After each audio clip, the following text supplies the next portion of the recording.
So it's fun to be like playful with yourself. Like, I put my camera on and then, I mean, it wasn't on, but it was like ready to be on.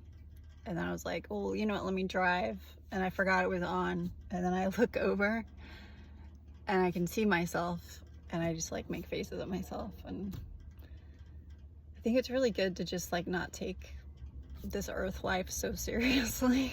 Like, whenever I meditate or whatever, and I remind myself of that, like, okay, all these little silly human issues, like,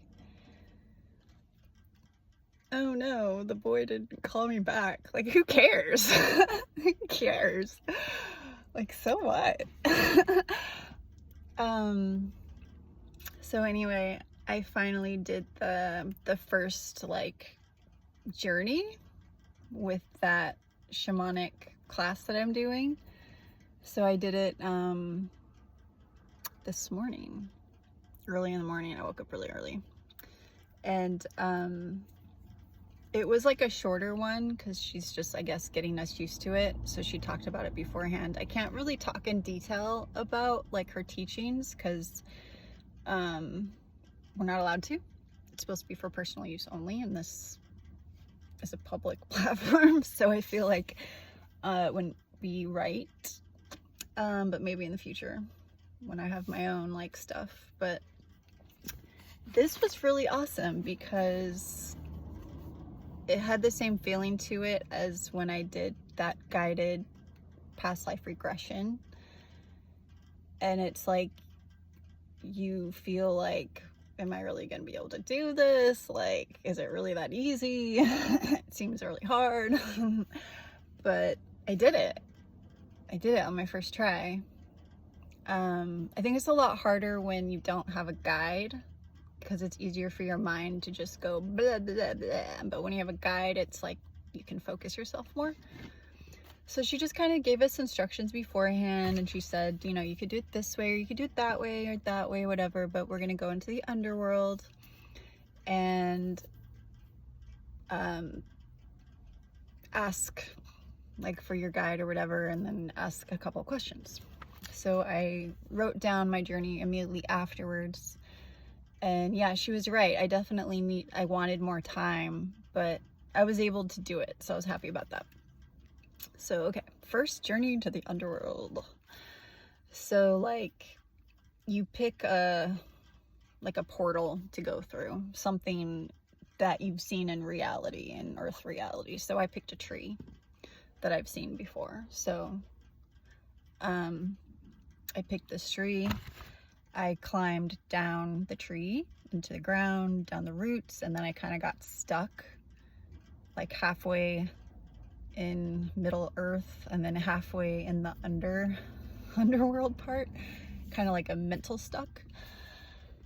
And I was like, why are we stuck?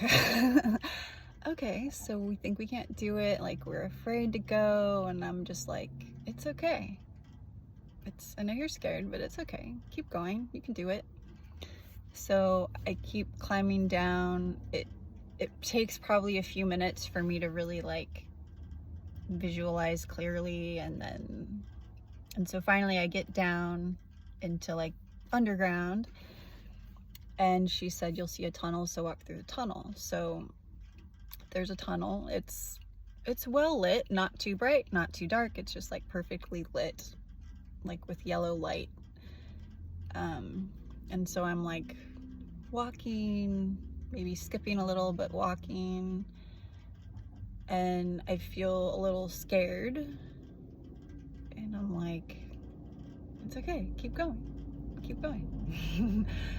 So then finally I reach like the end of the tunnel, and I see like a bunch of green and a bunch of blue, and it's like when you look through a camera and the lens is kind of fuzzy, like you can't really see clearly what you're looking at.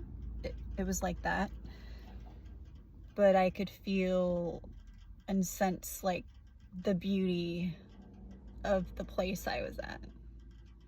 Like maybe it was Lemuria or a place like Lemuria, I don't know. And so I was like, is there any spirit animal that would like to talk to me or visit with, like, talk to me? And so I just kind of like waited, and then a dolphin swam up to me, because at the edge of the tunnel it was like water, and then like over there was like all the green and stuff. And I was like, hi, do you have a message for me? And dolphin, or I said, why did you come in the form of dolphin? Because spirits don't have forms. They take the form of like an animal or something, for us, for the message. And the dolphin said, because this is an animal you're familiar with, you feel safe with, and you have positive associations with it. So I thought it would be a good animal to start out with. And I was like, okay, yeah, I like dolphins.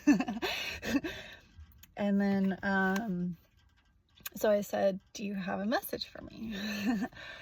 And the dolphin told me to release my fears and doubts so I can let in all the love. And I was crying at this point. You know, my eyes were closed and I was laying down, but I was crying. And there's like the drum beat from our human teacher. And the dolphin said to believe in myself and my capabilities, to take my time, release a little here, release a little there, and let my tears drop into this magic ocean. And it just, I think it was kind of healing. It was kind of healing. And yeah. Because like those fears and doubts, they're kind of like more in the unconscious part of myself. So when they say I'm afraid of my power or afraid of like discovering and exploring, and I feel like, I mean, I'm not that afraid of it, but yeah, clearly I could feel it. So, you know, I just imagine like I was, oh, and also part of that, like, I was like, before the dolphin came or whatever, I was like, am I making this up? And that's apparently something that a lot of Westerners will ask, because like we're not used to it. But no, we're not making it up. It's real. Like I went to the underworld, not with my physical body, but I don't know, it's weird. It's hard to explain, but it definitely felt healing. And then so when our human teacher, she said when she starts beating the drum really fast, that's when it's time to come back. And so to make sure you like don't stay there and like you're able to ground yourself back on earth, you say, okay, I have to go now, or goodbye, thank you. So I said, okay, goodbye, thank you. And I gave the dolphin a hug.